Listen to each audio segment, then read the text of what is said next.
Nothing. I say you started off. Hi everybody, welcome back to my channel. I am here today with my best friend Terrell. Say hi. Hello. Alright, just like I said that I was going to. Today's topic, we're actually going to talk about K-pop, which is something that he and I actually share together. I actually got into Korean culture and K-pop back when I was in high school. I was in my senior year in 2009. That time I was also working with my animations on my other page, so I was doing The Sims 2. When I was actually getting into K-pop, I actually ended up watching one of these very popular videos by a guy named Urgi Productions or something like that, and basically, I watched the video. I really loved the video. It was like one of my favorite music videos of all time. There was something that was different, and the reason why I started to like it was because, well, it looked very realistic. He was one of the first Sims 2 animation creators. Actually made pose boxes and all this stuff, and like it was a lot of great background. The clothes looked really cool. Then come to find out, it was actually the exact mirror image of the song, which is by Girls' Generation. So back when I was watching this, I would study it so hard that I ended up going to. And so I studied it so much that I ended up loving the song, and I got like really obsessed. And then I downloaded the songs, and I used to play it all the time driving. I used to play it all the time driving in my car, and shit. I used to play it all the time while driving in my car. And who was the person who would sit in my car with me? Him. All the time. Why don't you go first? Tell me about what was the first song that you remember hearing? First song I remember hearing? I know. It's hard to explain, right? Because I used to play so many. I think the one that comes to mind is Genie. Genie? That's really? The first, yeah. I was like, I was so amazed because I actually had like this preconception that all Asian like music was going to be high pitched and super cutesy and all this other stuff like Japanese pop, which after a while I actually ended up becoming a lot more around it when it comes down to the type of like music that they have in Asia compared to. So the pop scene was really different, but I remember looking at it and being like, well damn, because he and I, we are really big advocates and like fans of Destiny's Child, and his favorite member of Destiny's Child is obviously Beyonce. So when we used to talk about this all the time, like Beyonce is the one who has the most lines, she's the one who's the lead vocalist, but when we sat here and we watched 9 girls sing a song and everybody had a part. Yeah. Exactly. How the hell does 9 girls sing one song and get a part? But Destiny's Child had 4 members and only 2 people sang. It makes no sense. So that was like my first amazement. And I think around that time, for me, I guess I can start. When I was listening to it, around that time, I was kind of like in this really weird place. Like I was in my senior year in high school. I just got really, I think I was like a little depressed, to be honest. I was a little depressed. I was fighting with my mom and my sister a lot. Actually, not with my sister as much, but with my mom a bit. Because like, I don't know. At the time, I was living with my sister, and I was able to leave and break out.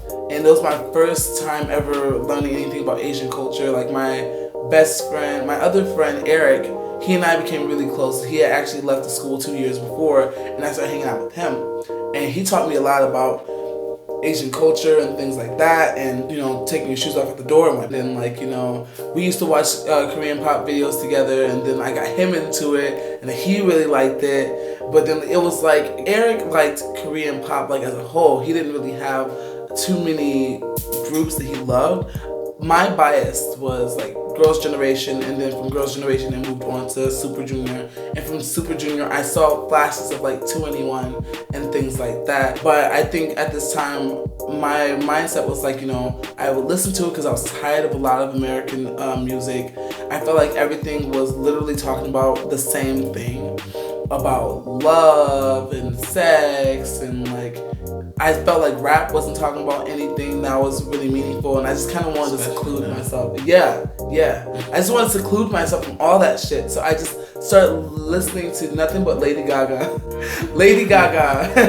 and Girls' Generation. And every time they pumped out new songs, and I found a way to be able to download them, I would. And it would literally uplift my entire spirit. Like, I got happier. And K-pop for me, I would say I mostly like it because it puts me in a good mood, good spirit. Like when you're feeling down and stuff, or just it's just feel good music. Cheery, happy, and the choreography, of course. I love the choreography. Oh, yes. That's, I don't know. It's just ever since I was little, I just like learning choreography. Me too. And then seeing K-pop, it was just the choreography was way more clean. Like, yeah, compared to stuff you see in America. Well, so so the thing is, like, in America, when we dance, we have clean dancing even in groups, but it's not synchronized like it is. Like when I sing Girls' Generation, 9 people, yes, all freaking moving at once. Yes, and everyone moves. I've seen like videos where some people are talking about like, oh my gosh, they look like robots, and it freaks them out. But for me, I'm a dancer, so I looked at this. I was like, this is how dancing should work. Like I was like, we don't need people doing like off the wall shit and like a millisecond off. Exactly, everything's clean, everything's smooth, everything works together, and everyone's dancing in like unison, which is should be exactly. If one person's moving, say one, but you don't need it to be one, and then you move, and then I move. I mean, unless it's supposed to be that way. Like you need to be like clean cut. So I mean, that's what I loved about it too. And let's see, Girls' Generation. Well, it's been mostly Girls' Generation. I don't really listen to other people unless you bring it to my attention. But any other time, it's mostly Girls' Generation. Girls' Generation has been the most I've been exposed to. And is it because of like the feel good music for it? Yeah. For me, what it was is that I was just tired of listening to certain things, like a common thread at that time about love and sex, blah blah. And I was like, oh, you guys are talking about all this shit, but in K-pop it's so different. They don't talk about any of this shit. Then I learned Korean, and you found out that they did. Bitch, they did. I started looking up English translations to songs, and I'm like, there's no way they talk about this stuff. Oh my god. I'm like. No! Then we have like TVXQ, which I'm sure you probably don't remember, Dongbang Shingi, which they were a very sexy boy band. And they talked a lot about sex, and they had a lot of sexual innuendos with like Neurotic, and then Wrong Number. Yes. Wrong Number was actually really good. That was one of my favorites. Okay, so like DBSK broke up. And then 4 of the members, I can't remember, 3 or 4. 4 of the members came to America, did a song with Kanye West, and I think you remember. It's called Hey Girl. I think I probably heard that one. And it was absolute trash. It was trash. It was horrible. Number one, their English pronunciation was not that good whatsoever. And I don't even think they spoke English that well. And so I was like, if they needed to come here, my stance was, because me and Eric talked about this a lot, well, like, if they were going to come to America, because they have a great fan base here, you're going to come to America, sit down, study English, work on your pronunciation when you're singing songs, and then, like, even if you don't speak it fluently, that's fine. Just work on your pronunciation, because that's the number one thing you're going to get clocked for in America.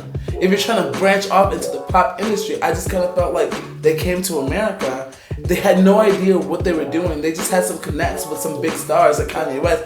This dude didn't even show up in the fucking video.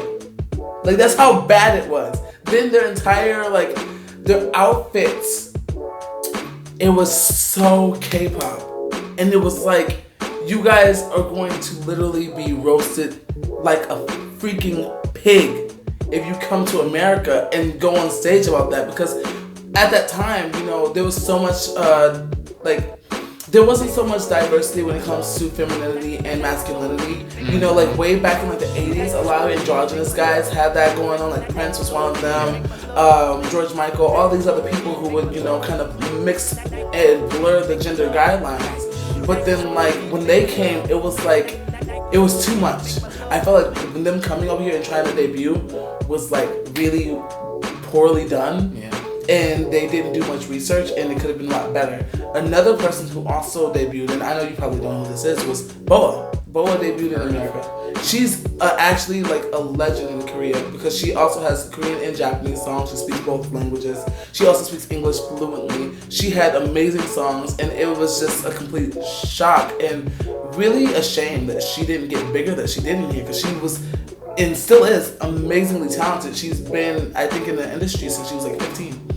I will say that like I got into K-pop, but I'm not like a K-popper, if that makes sense. Like I'm not a Koreaboo. Like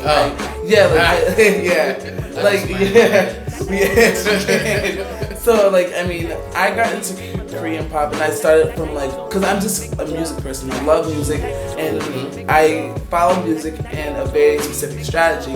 If I like one song, I want to hear the same person sing other songs and see if I like all their other work and if I can get used to that. And so I liked that one song, and then from that one song I started downloading other songs. I started listening to the other songs, and I really liked it. And from that point on, like I was just really shocked because there were so many people who had really good voices, like Tiffany and Jessica and Taeyeon, and I was just like, oh my gosh, like these voices are like just out of this. Like I was really taken aback, and I kind of wanted to share with everyone. So I would literally listen to these songs over and over again, and that's how I got to the point to where I subconsciously, unconsciously, I would just learn the lyrics, and I would match the words with what they're saying. I had no idea what the fuck I was saying. After a while, I realized like, oh wait, I am saying real words. Once I got into a girls' generation, at first I would have thought like Asian singers in general had like more cutesy type singing voices. That's and then when I heard like Taeyeon, Tiffany, Jessica sing, I'm like, whoa, these girls got pipes. Yeah. I mean, like, you know, there's so many awesome aspects of K-pop. There's so many things that I think that America can kind of take from it, and I wish that they would. Please. And I kind of just want to go over the focus group. I can help. I would love to as well. Me too. The two of us together. But yeah, so if you are a K-pop fan, if you are a K-pop stan, go ahead down in the comments. Tell me who is your favorite group, when you started liking K-pop, what you like about K-pop, what you dislike about K-pop, which groups you like, which groups you dislike, why, and you know, start a conversation, because I would love to read something about this. If you do like this video, please like and subscribe, and also share for other views so other people can really kind of follow after this and, you know, do other things. But once again, I am Michael and Terrell, and thank you so much for watching this video. I hope you had a great experience and have a great day.